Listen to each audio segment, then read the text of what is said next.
Bonjour et bienvenue sur la chaîne du Centre Tao. Je suis Isabelle Zovzak, thérapeute et conférencière en médecine traditionnelle chinoise, coach et ambassadrice du Tao. Et nous avançons ensemble pas à pas sur la voie du Tao pour en comprendre les principes et pouvoir les appliquer au quotidien dans notre vie pour vivre en harmonie longtemps, en pleine santé et faire rayonner la fille du soleil que nous avons dans le cœur. Alors nous voyons dans cette saison les principes et préceptes du taoïsme pour pouvoir se les représenter afin de pouvoir les exploiter.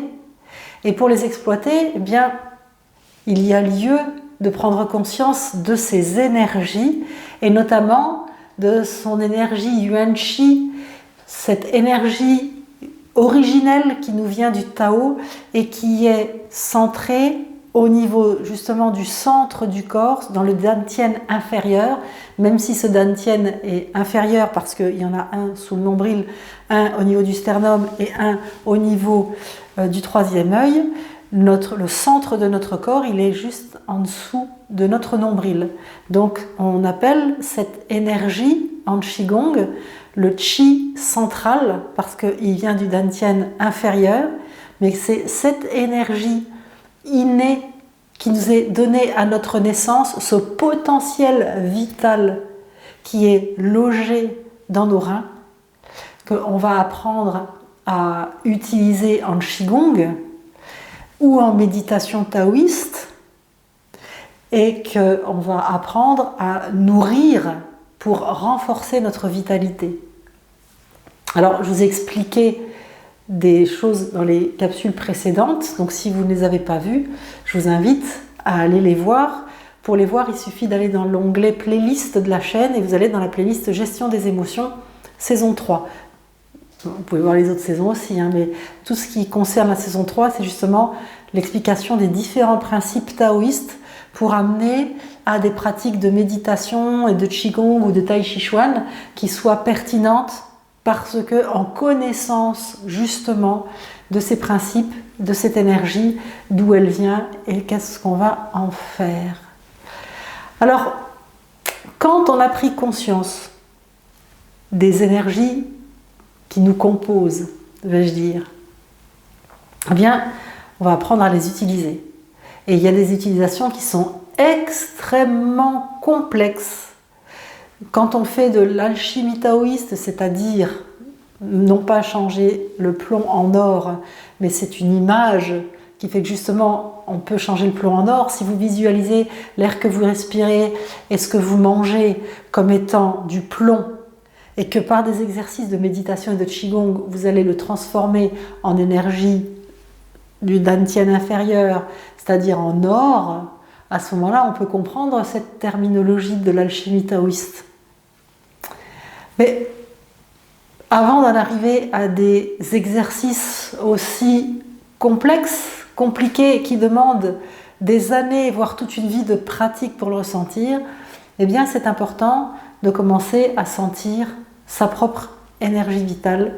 Et on le fait donc par des méditations, et puis avec une compréhension des mouvements de cette énergie qui sont des transmissions de maîtres taoïstes qui les ont vécues dans leur corps et qu'ils transmettent aux autres pour aider les autres à mieux les percevoir.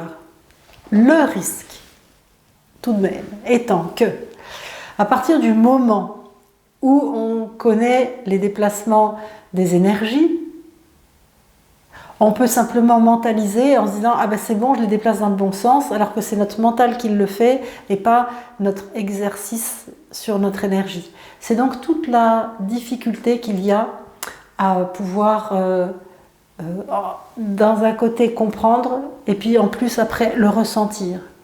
Et c'est avec une pratique régulière où plus on pratique, moins on a besoin de réfléchir, que va venir justement cette sensation de la circulation de cette énergie du centre, c'est-à-dire du dantian inférieur.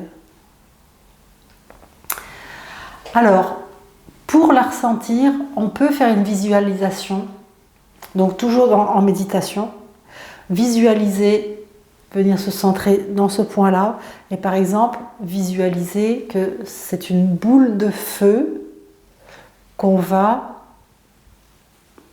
faire glisser selon des mouvements précis dans le corps. Ça peut être facile. C'est un exercice d'ailleurs qu'on fait très couramment, de visualiser l'énergie pour pouvoir la déplacer grâce à la pensée, ce qui est très important parce que l'énergie suit la pensée.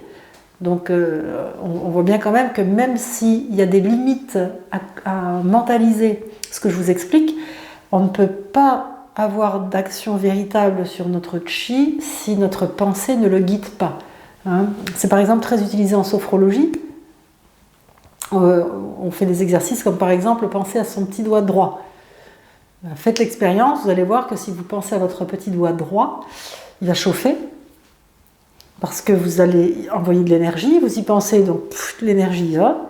Comme l'énergie c'est chaud, elle va finir par chauffer le petit doigt droit.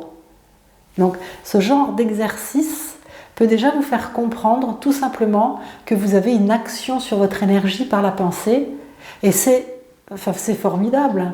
Quand on pense qu'on a de l'énergie depuis des années et qu'il y a plein de personnes qui ne s'en servent pas consciemment, parce que bien sûr, quand on se dit tiens je vais boire, hop, voilà. C'est la même chose, c'est notre pensée qui va donner un ordre à notre énergie, qui va aller chercher le verre. Alors je sais que occidentalement on ne va pas le dire comme ça, mais au bout du compte c'est ça, puisqu'on est dans un monde d'énergie. Donc déjà là vous pouvez voir comment vous pouvez mobiliser votre énergie avec la pensée. Donc, vous allez vous entraîner au démarrage à mobiliser cette énergie vitale, cette source d'énergie qui est dans ce dantian inférieur. Je ne parle pas du yuan chi qui est dans le cerveau, on va vraiment travailler sur ce yuan chi qui est dans le jing inné, centré dans les reins, d'accord ? Et vous allez lui donner des mouvements. Et quand vous allez lui donner des mouvements, vous allez laisser votre corps suivre le mouvement. Parce que cette énergie qui va balancer va pouvoir vous faire suivre au niveau de votre corps. Ce qui peut vous faire dire que c'est votre énergie de plomb, je veux dire, ça vous permettra de comprendre, votre énergie acquise, c'est-à-dire l'énergie que vous avez prise en mangeant et en buvant. Cette énergie-là qui vous fait faire le mouvement, ou votre énergie en or, c'est-à-dire votre énergie innée, qui est dans ce dantian inférieur, pour savoir laquelle des deux vous meut et que vous réussissez à faire bouger à l'intérieur de vous, c'est vraiment cet état dans lequel vous allez vous sentir un état de plénitude. Ou alors, quand c'est l'énergie de plomb, cette énergie acquise, il va y avoir une fatigue physique à faire le mouvement. Alors quand c'est votre énergie vitale que vous allez utiliser, non seulement il n'y aura pas de fatigue, mais vous vous sentirez avec une énergie beaucoup plus puissante après l'exercice, parce que vous aurez fait mobiliser cette source d'énergie incroyable qui est à l'intérieur de vous et que vous allez pouvoir utiliser, commencer à utiliser, à comprendre, à vous familiariser, à apprivoiser, parce que cette énergie fait partie de vous, puis la plupart du temps, c'est comme un étranger qui habite. On ne sait même pas qu'il habite là. C'est quelqu'un qui squatte dans votre maison, pour la plupart du temps. Donc, la prise de conscience est importante. Et puis après, je vous donne des indications qui peuvent vous guider dans la façon de pratiquer du qigong ou de la méditation en mobilisant cette énergie vitale. Alors maintenant, quand on a un très grand maître de qigong et qu'on suit des cours avec lui, à l'œil, il voit quelle énergie vous utilisez dans vos mouvements. Exactement comme un professeur de chant peut voir quelle énergie utilise la personne qui chante avec la pureté de sa voix, la pureté du son qui va émaner d'elle, qui est qu'une caisse de résonance énergétique. La musique, c'est aussi de l'énergie. Et nous sommes des caisses de résonance d'énergie qui passent à travers nous et que nous allons utiliser et mettre et ressortir d'une façon ou d'une autre. Et quelle que soit la pratique artistique, ou c'est comme la calligraphie, c'est aussi une très très bonne façon d'entraîner votre chi, et de ce chi du dantian inférieur, ce chi central. C'est une très bonne façon parce que quand on fait de la calligraphie chinoise ou japonaise, C'est quand on utilise ce chi, que le mouvement du pinceau est parfait, parce qu'on est dégagé justement de l'énergie du bras, de l'énergie mentale. C'est juste ce chi central qui va aller au bout et qui va tracer ce dessin pur. Et c'est en ça que la calligraphie chinoise rejoint exactement le qigong et tout ce dont je vous parle pour pouvoir vous faire pressentir ce qu'est cette source de vie que nous avons tous à l'intérieur de nous, mais la plupart du temps sans conscience, donc que nous ne pouvons pas l'utiliser consciemment. Parce qu'il y a des personnes qui l'utilisent inconsciemment dans leur métier, souvent quand c'est de l'art, mais même pour faire des tas de choses, quand on le fait avec amour, pour moi c'est lié à l'amour, quand on le fait avec amour, il y a quelque chose qui passe et qui vient de cette énergie universelle qui est en nous et à travers nous, mais on n'en a pas forcément conscience. Alors, pour la mobiliser, cette énergie, vous pouvez faire simplement des mouvements de droite et de gauche, de transfert de poids du corps, tout doucement, mais de façon complètement relâchée, et les yeux fermés, en respirant. Et moi, je vous donne mon truc pour y arriver. Tant qu'à faire, autant vous donner mon truc. Mon truc à moi, c'est vraiment d'oublier complètement mon corps, de ne plus sentir le corps et de venir à l'intérieur, dans cette zone-là, et de visualiser éventuellement que je suis dans l'eau, l'eau monte, je suis dans l'eau et je flotte dans l'eau et je deviens l'eau. Et donc mon corps suit les mouvements de la vague. Et ce genre de mouvement, avec cette impression d'être d'abord dans l'eau, puis ensuite d'être l'eau, est un excellent exercice pour moi de sentir ces mouvements très doux, de cette énergie qui est en moi, cette énergie universelle qui est en moi et qui est en dehors de moi, et qui me fait rentrer dans le flux de cette énergie du Tao dont je fais partie. Et ce type d'exercice peut vraiment vous faire découvrir cette sensation de cette énergie à l'intérieur de vous qui vient de l'extérieur de vous. Donc je vous le redis, il faut le faire debout, hein. Les pieds bien ancrés au sol, à l'écartement des épaules. Vous relâchez vos épaules, vous poussez un petit peu les pieds dans le sol pour vous redresser, vous baissez le menton, vous fermez les yeux et vous imaginez, en respirant, que vous rentrez dans la mer ou que la mer monte autour de vous. Et que la mer monte progressivement, jusque là où vous voulez.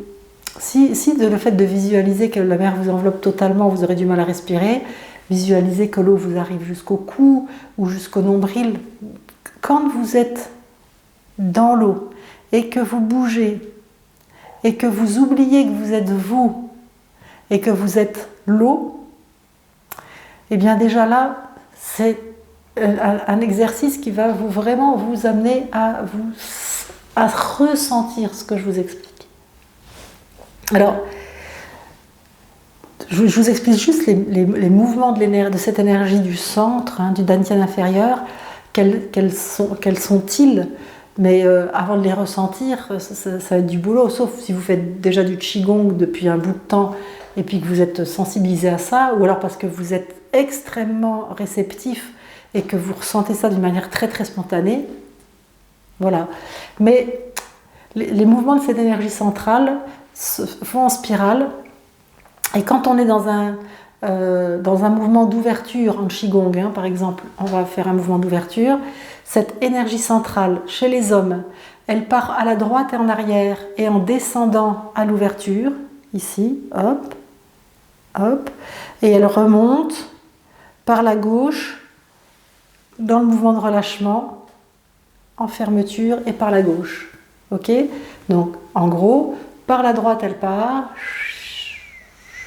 elle descend, et elle revient par la gauche. dans les mouvements de Qigong. Alors moi je vous le montre pour que vous puissiez le voir, mais évidemment c'est quelque chose de très subtil qui se passe à l'intérieur du corps et qui peut se voir quand justement on voit même un danseur ou un pratiquant de Qigong qui a une fluidité telle qu'on sait... En fait, il n'est pas... c'est plus un corps, c'est un espace dans l'espace. Quand on regarde quelqu'un qui bouge de cette manière-là, on peut savoir qu'il utilise cette énergie-là. Et puis chez les femmes, c'est l'inverse. Chez la femme, dans les mouvements d'ouverture, ça part de la gauche vers le bas et ça va remonter dans le relâchement par la droite. On a donc un vortex dans un sens, un vortex dans un autre sens, selon qu'on est du pôle yin ou du pôle yang, exactement comme les deux pôles de la Terre, dans le pôle du nord et le pôle sud. Je ne sais pas si vous avez déjà fait cette expérience, si vous le savez, ou si vous m'avez déjà entendu le dire dans différentes capsules, mais quand on remplit un évier d'eau dans l'hémisphère nord et qu'on remplit un évier d'eau dans l'hémisphère sud et qu'on débouche, l'eau s'écoule dans un sens, dans un hémisphère, et dans l'autre hémisphère.